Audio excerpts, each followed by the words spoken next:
de aumento de capital de empresas estatais não comerciais e não financeiras. Segundo a portaria 163, é classificada como uma inversão financeira. O que você acha que o prof ia fazer no concurso? Eu ia cobrar exatamente isso de vocês.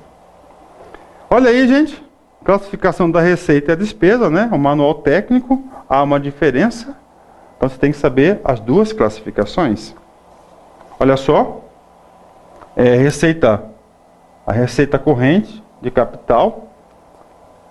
Segundo a portaria, ele chama grupo de pessoal, grupo de encargo, de dívidas, né? Reserva de contingências. Ó, pode perceber, gente, que ó, a 4.320, ela só há esses dois grupos aqui. Já houve o quê? Uma alteração significativa para vocês aqui. Legal? Desculpa, isso aqui é a codificação da receita e despesa hoje, que é utilizada para todos os entes públicos. Professor, essa bendita da portaria 163 criou uma tal de despesa intra-orçamentária. Ah, lembrei! Esse cara estava na minha prova. Gente, despesa intra-orçamentária, intra significa dentro. Ou seja, serão despesas de movimentação dentro do próprio orçamento. Vai agregar produto novo? Não. Vai aumentar um fato diminutivo? Não. Para que serve essa intra-orçamentária? Ela tem um trabalho, ela tem um dever. Qual que é o dever dela, gente? Evitar a duplicidade da contabilidade de despesas. Então, criaram receitas e despesas intra-orçamentárias. Então, as receitas e despesas orçamentárias realizadas entre, olha só, essa palavra é fundamental, entre órgãos e entidades do mesmo ente da federação, integrante do orçamento fiscal da Seguridade Social, com a finalidade de adquirir bens e serviços ou pagar tributos e contribuições. Então, isso são as receitas intra-orçamentárias. Tá? Deixa eu até voltar aqui.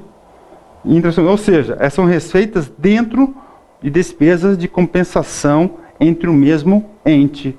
Não provoca mutações. É somente para registros contábeis, para a contabilidade fechar redonda. Não tem finalidade, tá? Ok, integrantes com uma finalidade de adquirir bens e serviços, ou seja, ele vai transferir, gente, olha só. O que é isso aqui? Está lá o Ministério da Educação. Vai transferir um dinheiro para o FMT. Então vai ser o quê? Uma receita lá, vai ser uma despesa intra-orçamentária. Aqui ele vai entrar como uma, o quê? Uma receita intra-orçamentária e vai ser realizado o quê? Uma despesa de capital. Dentro do orçamento. Bacana?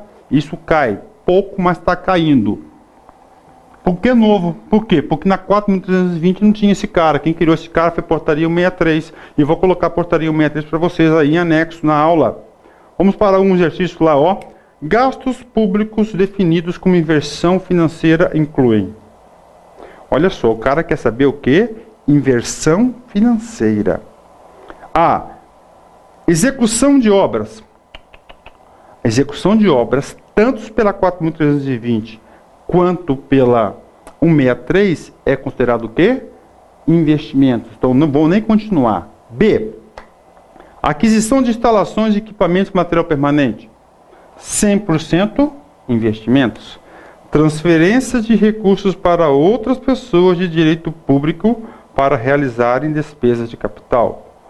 Transferências de recursos para outras pessoas de direito público para realizarem despesas de capital. Gente, isso aqui é o quê? É transferências de capital, ok? É despesas de capital. Não é uma despesa é uma transferência corrente de capital. Não é, eu estou classificando, ó, despesa corrente, transferências de capital. Despesas com transferências de capital. 4. Pagamento de dívidas contraídas por outras pessoas de direito público? Não existe isso. A. Obtenção de título representativo do capital de empresas já constituídas sem aumento de capital. Exatamente isso, a letra E. Gente, observe se não é cópia. Vou voltar aqui, ó. Obtenção de título representativo de capital de empresas já constituídas sem aumento de capital. Nesse caso aqui, utilizou o que? A referência da 4.320, ó. Aquisição, aqui, ó. Aquisição de títulos de capital de empresas sem aumento do capital social. Ficou fácil, mas ele poderia colocar esses 4 aqui, gente, e pedir isso aqui para vocês. Gente, só o top do top que vai saber esse tipo de questões, porque a portaria contrariou lá a 4.320. Então, a letra E. Vamos continuar. Opa! Como se destinam ao registro de receitas provenientes de órgãos pertencentes ao mesmo orçamento do ente público? Ou seja, é dentro da própria União, a União fazendo uma transação orçamentária entre um órgão e outro órgão. As contas de receita intra-orçamentárias não têm a mesma função da receita original. Exatamente. Gente, as receitas intra-orçamentárias é para a finalidade de quê? De evitar duplicidade de receitas e de despesas, ou seja, contábil. A receita original é diferente, é o que é a receita orçamentária, para fazer jus às despesas públicas, sendo criadas a partir de base própria pela Secretaria do Tesouro Nacional. E aí, gente, corretíssima. Então, olha só, o tal do STN criou as receitas e as despesas intra-orçamentárias. Aí o cara só estudou a 4.320. Não vai passar nunca no concurso. Não vai. Classificação institucional. Gente, nessa classificação institucional, então nós estudamos o quê? Primeiro a classificação econômica, gente, que mais cai em concurso. Nós temos aqui, ó, classificação econômica, resumindo. Nós temos aqui a classificação, a receita de capital. Nós temos receitas e despesas, correntes e de capital. Aí tem que analisar duas coisas. A 4.320, como é que trata essas despesas e como são tratadas na portaria 163. Pronto, sabendo isso, acabou, você não erra mais. Agora, o que é classificação institucional?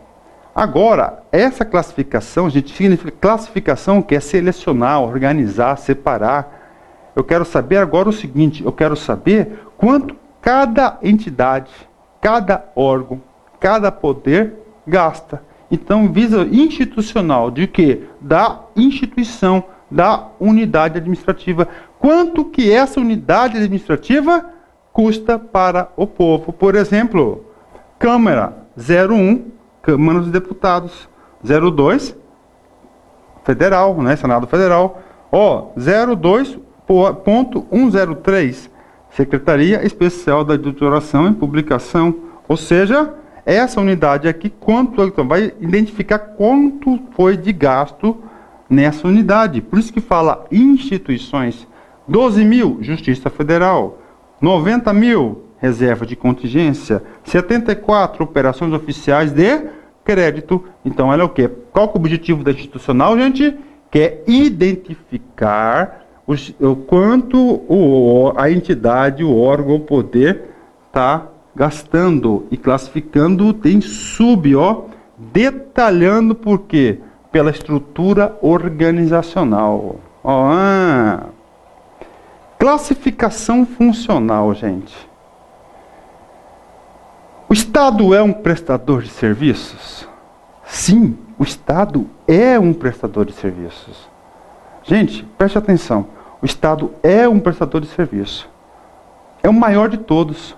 Então, essa classificação funcional tem como objetivo identificar o gasto destinado do orçamento nas prestações de serviço.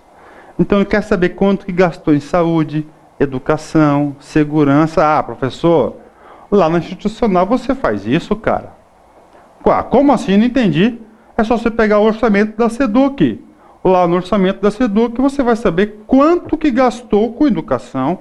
Você está completamente errado. Por exemplo, lá na Secretaria de Segurança, cuida lá de preso, não sei, Secretaria de Justiça lá, né? Secretaria de Segurança Pública e Justiça, tem os presidiários, cara guardadinho lá. A Secretaria tem uma ação de educação ali para ressocialização. Não é uma função educação? Sim, mas lá está sendo gasta, gente, na Secretaria de Educação? Não. Saúde, educação, gente, higiene pessoal, não é uma ação de educação? Sim, é uma ação de educação, também vinculada ao quê? Uma ação de saúde. Então, mas ela vai ser gasta no produto, no serviço, educação. Então já caiu na prova, gente. Essa classificação funcional é o maior nível de agregação da despesa, porque ela vai além da institucional. Se lá na cultura teve uma ação de educação, essa ação de educação vai ser computada com uma função educação. Se lá na educação teve uma ação que é de segurança, vai lá para...